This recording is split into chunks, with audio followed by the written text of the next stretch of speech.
মই ৰাজনীতিত নাথাকিলে এনে থাকিম আৰু। সি কি ক্ষমতাত নাথাকে?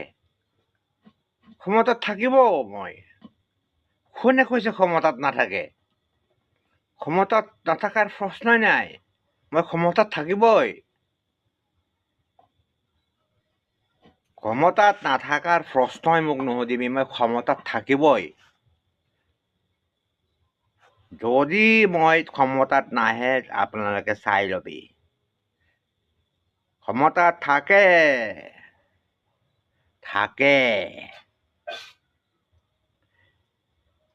প্ৰমোদ বড়োৱে যিটো চাকৰি দিম কয় 100জনক এপইণ্টমেণ্ট দিলে, কিন্তু সিহঁতক চেলাৰী দিব পৰা নাই।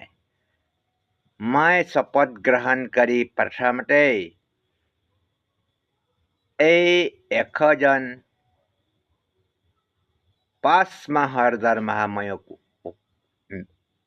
উলিয়াই দিছো।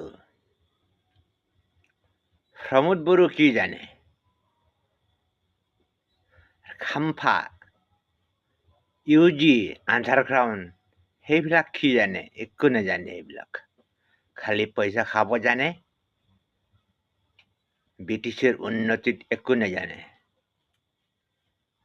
আৰু প্ৰমোদ বড়ো সুধিবিচোন, হেলিকপ্টাৰৰ কেইটা ঠেং থাকে? সুধিবি তাক। ৰাতি ৰাতি মাল খাই শিলগুটি মাৰিব। হা? আমি ইমান দিন ক্ষমতাত নাই, আমি কিবা কৰিছে? একো কৰা নাই, আমি মনে মনে থাকিছে। কিন্তু আমি যেতিয়া ক্ষমতাত আছিলে সিহঁতে কি কৰে জানে? ডিভাইড আছাম 50-50, ডিভাইড আছাম 50-50 এনেকা কৰে। এইটো বন্দুক চন্দুক লোৱাবি চব প্ৰমোদ বড়ো পাৰ্টিতে থাকে। তো চাকৰি দিব না নিদিব আপোনালোকে পইচা দিছে নেকি তাইকে? পইচা যদি দিছে পইচা ৰিটাৰ্ণ ল'বি। আৰু